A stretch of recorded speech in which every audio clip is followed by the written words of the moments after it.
자, 이번에는 선생님이랑 기체 반응 법칙 얘기를 할 건데 또 법칙 나왔어. 뭔 놈의 법칙이 이렇게 많아, 그지?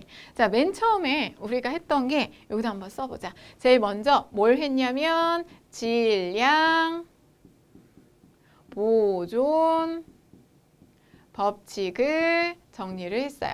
질량 보존 법칙, 화학 반응이 일어날 때 반응하기 전에 총 질량과 반응물의 총 질량과 반응한 후에 생성물 총 질량은 쌤 똑같아 라고 했죠. 그리고 나서 이거를 과학자들이 열심히 연구하다 보니 일정 성분비 법칙도 성립하네. 일정 성분비 법칙 이야기했죠. 성분비 법칙 성립합니다. 일정 성분비 법칙은 얘들아 질량비야 라고 선생님이 소리 질렀던 거 생각나요? 질량비! 일정 성분비 법칙은 질량이 일정한 비율입니다. 질량비가. 자, 요렇게 얘기를 했거든. 그래서 이거를 보고 질량 보존 법칙이 성립하네. 나도 연구해야지 하다가 프루스트가 일정 성분비 법칙을 얘기를 했단 말이지. 이걸 보고서 날짜 봐봐. 날짜랜다. 연도를 봐봐. 1800년대로 넘어가죠. 1799년이었죠. 그런데 1808년 일정 성분비 법칙이 성립한다고? 그래?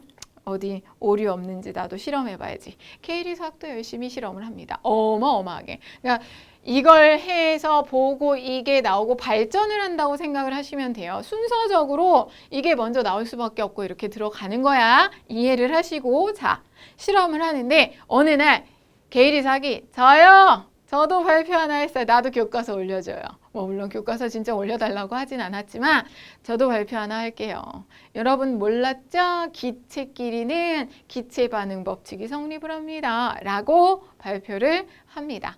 화학 반응이 일어날 때 우연히도 기체끼리만 반응을 하면 일정한 부피비가 성립한다. 자, 여러분들 기체 반응 법칙은 뭐라고?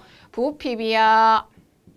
이거 선생님이 왜 강조를 해드리냐면 우리 친구들이 많이 실수하는 게 수업 들어가서 이제 진짜 공부할 때 가장 많이 실수하는 게 일정 성분비 법칙은 질량비로 계산을 해야 하고요. 기체 반응 법칙은 부피비로 계산을 해야 하는데 이걸 혼동하는 친구들이 많아요.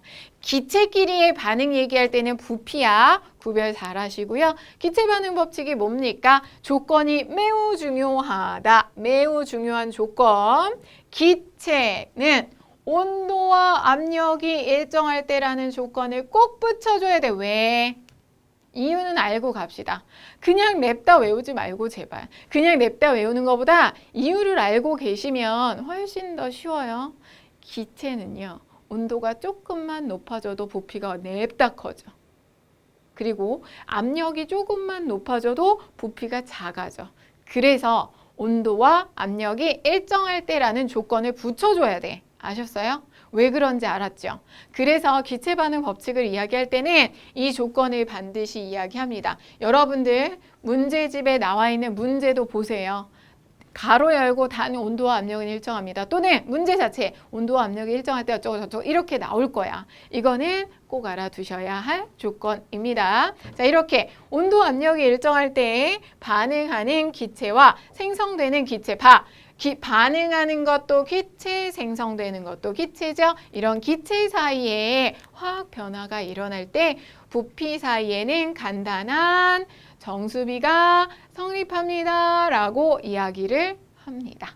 간단한 정수비가 성립합니다. 여러분들 선생님이랑 앞에서 처음 시작할 때 화학 반응식 완성하기 이야기하면서 맨 마지막에 화학 반응식으로 우리가 알 수 있는 것 계수비가 분자수비입니다. 그 분자수비가 부피비이기도 해요. 가로 열고 기체일 때 라고 했었던 거 생각나세요? 다시 한번 돌아가 봐. 그때 이거 뒤에 가서 다시 얘기할 거예요 하면서 기체일 때만 부피비 성립 이야기했어요. 그게 이거야. 자, 예를 들어서 볼게요. 쌤이 사랑하는 물 생성하는 반응입니다. 수소 두 부피랑 산소 한 부피가 반응하면 물 두 부피를 만들어내요. 라고 우리가 정리를 해요. 자, 여러분들 선생님이 써볼게요. H2 플러스 O2 반응해서 H2O를 만드는데 이거 양쪽 계수 안 맞아서 2하고 쓰면 2H2O2 이렇게 만들죠. 이 앞에 있는 계수 2, 1, 2잖아. 이게 2대 1대 2죠. 두 부피, 한 부피, 두 부피라는 거야. 이렇게 만들어진다. 이게 바로 기체 반응 법칙이다. 아, 그렇구나. 여러분들 순서대로 좀 생각을 하세요. 질량 보존 법칙 나오고 나도 연구를 해요. 그러다가 일정 성분비 법칙 나오고 나도 또 연구를 해서 기체 반응 법칙 나오고 이렇게 연결하시면 조금 더 공부하기 수월해지실 거고요. 이때 기체의 부피와 분자수 요거 조금만 체크를 하고 계시는 게 좋겠습니다. 기체의 부피와 분자수에서 일정한 온도와 압력, 기체 얘기할 때는 이게 꼭 들어가야 해요. 온도, 압력 변하면 부피가 너무 잘 변하기 때문에 일정한 온도와 압력에서 모든 기체는 같은 부피 속에 같은 수의 분자가 들어 있습니다. 수소, 산소, 이산화탄소, 질소 다 필요 없어. 어떤 종류든 상관없어요. 모든 기체는 같은 수가 들어갑니다. 여러분들 원자의 크기가 어떨 것 같아요? 냅다 작지. 너무 작아. 너무 작아서 음소거, 자체 음소거 했어. 너무 작아. 그 원자 몇 개가 모여서 만들어진 분자를 해봐야 커봐야 얼마나 크겠어. 분자도 너무 작죠. 그래서 똑같은 1세제곱미터 안에 들어있는 기체수를 세보면 크기 차이가 워낙에 없기 때문에 그놈이야 개수가. 온도 압력만 같다면 똑같은 수의 개수가 들어갑니다. 이 얘기를 왜 하냐면요. 잘 봐. 만약에 선생님이 수소 두 부피하고 산소 한 부피가 반응을 해서 물을 만들게요. 수증기를 만들어요. 요렇게 만들어야 되겠지. 요렇게 만들어지죠.